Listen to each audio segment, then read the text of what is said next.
If the unseen feels more at home to you than the seen, then this space is for you. Here on Illuminate Your Truth, the spirit world is valid. I'm your host, Elena Isis. Let's dive on in.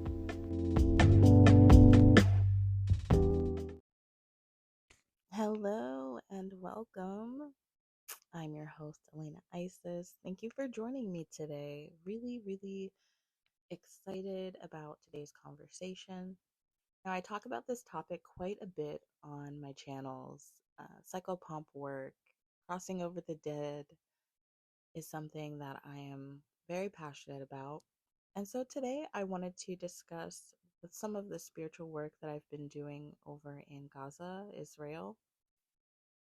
If you follow me on social media, you may have seen that I led a group journey to Israel where we were actually able to cross over hundreds of souls.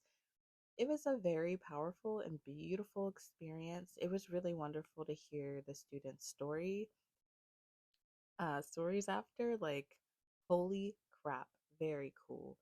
I always enjoy hearing the different experiences that people have whenever I lead them through a journey. And so, it's just really heartwarming. But we did some work there, and that was wonderful. But I've been journeying there for quite some time since the atrocities started happening there. Well, I mean, they've always been happening in Israel, but recently, what's been going on there. And so I felt really called to do some psychopomp work. I had heard and I'd seen videos of all of the deaths. And instantly, I was like, oh my God, what about their souls? Their souls, though. Well, whenever people die really tragically, a lot of times their souls will not cross over into the light. And this happens quite a bit on the planet. This is not something new. Sometimes souls are confused and they will wander on the earth. It's not a good place for them to be because, they're supposed to be finishing their last leg of the journey and being done here on earth. There are some kind of things that can happen when a soul is stuck on earth.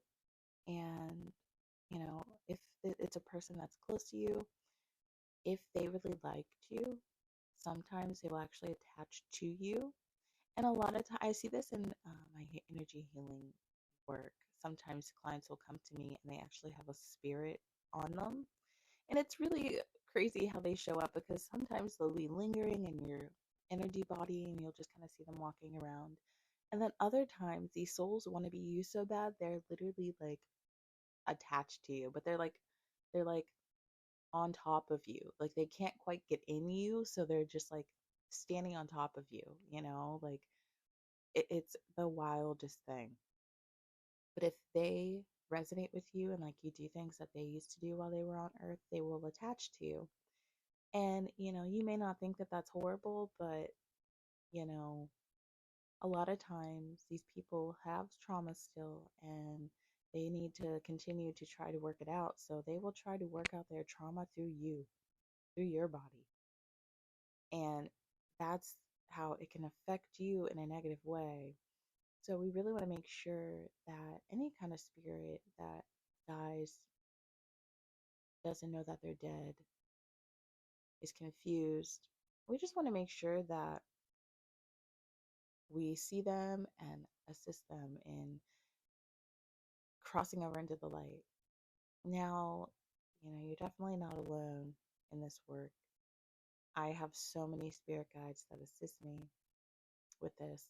I work alongside a lot of spirit guides just in general, but I mean, if we're talking for the Psychopomp work I've been doing in Gaza, I've been working aside Archangel Michael, my father, Jesus, Mother Mary, Mary Magdalene, and Isis, of course, Divine Goddess Mother. Hyseth, my Arcturian spirit guide, really assists me as well. And I actually received guidance and a message from a new spirit guide when but well, this was after I started journeying there, and it was from Bastet, who I actually had never worked with, the cat goddess from Egyptian, mythology and just Egypt. Never worked with her, but she stepped forward for me. And this is actually before the group journey. She really wanted to be a type of protection. And I really appreciated that because I really felt like I needed someone, something who could really protect all of us. Because if we're being open and honest, there's a lot of demonic energy entities there in Gaza. And you really want to be protected because you really, if you're not ready for that, you don't really want to be accidentally walking into it. So Bassett was really great. She really led the journey, actually. We kind of followed her as we walked. But it was, yeah, she's a really phenomenal protector and very well versed in Psychopomp. She just, you could tell that she's so comfortable with it. It is just her realm. But those are just the spirit guides that I've been working with while going over to Gaza doing the Psychopomp healing work. Now, what does that look like? So, for the group journey, what we did was I found a particular street, and I did this on purpose. Like, I literally got out a freaking map and I asked Spirit, where do we go? Because I didn't want to take them to the spots that I knew were really bad. And how do I know that? Because I traveled there multiple times and I've seen the entities that are there and where they're at. So I didn't want to be like, let's go right into the middle of it. So we ended up going to a road that was near like the border, and like right on the edge. And that was where Spirit was like, okay, this is where you're gonna go. And so that's where I took us. And I like to journey to the middle world. And the middle world is cool. The middle world in shamanic journeying is our world. It's our present moment, our present time, but it is behind the veil. So it's literally the spirit world of our world. So when I do this kind of psychopomp work, I like to take people to the middle world and we journey from there. So that's what we did. And we called in our spirit guides, and I definitely called in, Bassett, and we went over there to that street. And when we got there, Bassett met us there, and we just walked. Now, when souls are there, they'll usually get up. They'll see your light the second that you arrive. And if they feel called to it, they will get up and start walking with you. They'll simply want to be around the energy of the light because it feels good. Now in Gaza, there's a lot of children, which I notice, and it really is heartbreaking. But when they see the light, they come running. So I like, you know what I mean? I mean, they're like running at you, and they'll like jump into your arms. It's extremely like heartbreaking and beautiful. There's babies that you will carry. I mean, it's pretty intense.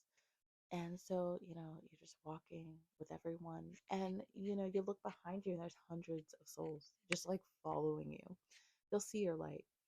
And so we walked, and when we get to a good space, I always let people go off and find their own, and whenever we do that, I always say, just grab their hand and lead them.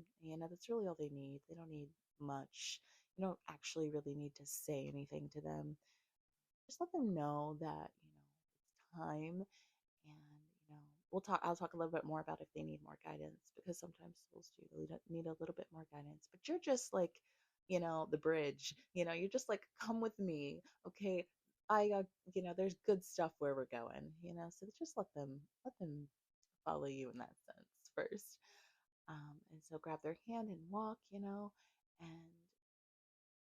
we just walked, and then when we got to a spot where Bassett, thought was okay, she opened up two portals of light. Now, I work a lot with portals of light. I absolutely love working with portals of light, opening them, sending negative, dark entities, energies into the light. It's just a really nice way to transmute dark, negative energy. And so Bassett, she opened up two light portals. Now, in front of these light portals were two angels in front of each one. And now these angels are actually there for those souls who need to get something off of their chest, for those souls who need to talk. And, I always take a step back approach when it comes to psychopomp work. A lot of people like want to know like what they need to let go of. For me, I'm just kind of like, it was just my job to get here and to facilitate this. Whatever you need to say to heal so that you can cross over, that's what the angels are there for. So that's why they're there for me in these journeys. And when I do this work, they're there for that. Also, always have Jesus with me. He's always standing with me. So whenever somebody needs to talk, he always steps forward. All Jesus needs to do is put his hand on their heart and let him, as soon as he does that, it's like they just melt. And everybody just like pours their heart out. Jesus is just a phenomenal, phenomenal, phenomenal healer of the heart. And God, I just love him. And so those angels out front of the vortexes of light will help these souls who need to talk. And while we funnel them in, we stand, and watch, just to like be able to watch hundreds of souls cross over into the light is just like the most warming, loving feeling on the planet. And I just love it every time. It just makes me feel alive. It makes me feel like I'm doing what I need to be doing. So we'll watch them go into the light, and we'll stand there and watch until every single person is through. The vortex of the light will close, and then we'll walk back. Now, we continue the same work when we're walking back because there are some souls who are kind of sketched out and they don't know if they want to do it, but after they watch it happen, then they're like, "Oh, okay. I want to do this." And so when we walk back, we also collect the souls. Grab their hand. Usually you don't even have to there because they're just walking behind you. And then she opens the vortexes of light again, and then we simply just allow those souls to walk through again. And then whenever we're finished, we just leave and we travel up, and we kind of just like fly and float through the sky back to our physical bodies and return safely. And just huh, it's intense. Beautiful work, but very intense. But that's kind of what it looks like with what I'm doing there. And really happy that I was able to share that with you. There are so many different ways that you can do psychopomp work just because there are so many different spiritual healers out here, and we all journey differently. We all do this work differently. So, you may feel like you're doing psychopomp work, but your method is different. And you know what? That's okay. We're all going to have different methods, especially if you're learning how to do this from spirit, from different spirit guides, like I was shown. You're going to have a different way. But I think the most important part is, protection, of course, with any kind of journeying, with any kind of exploration. You always want to make sure that your team is there protecting you, guiding you every step of the way, because you know what? You're never alone. Even when you think that you're doing this work alone, you're not. There's tons of guides who are supporting you in this work. And just know that you're never alone and they're always there with you. All you have to do is ask for them to show up for you, and they will.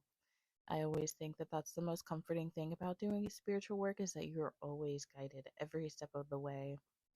You just have to really open your eyes and see it and be open to their signs of them being with you.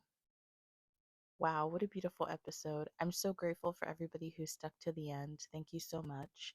I feel like Psychopomp work is not talked about enough, so I really try to use all of my, my channels to really explain what it is, because it's really time that we awaken those who are capable of doing the work and want to do it, and because it's really necessary right now on the planet. Lots of people, lots of suffering, lots of death, and there's there it's some for some of you it may be a part of your mission to help souls on their last leg of the journey. Okay, let's help them out. All right, it's been a pleasure. Thank you so much for joining me. And I guess we will meet again soon. All right, bye for now.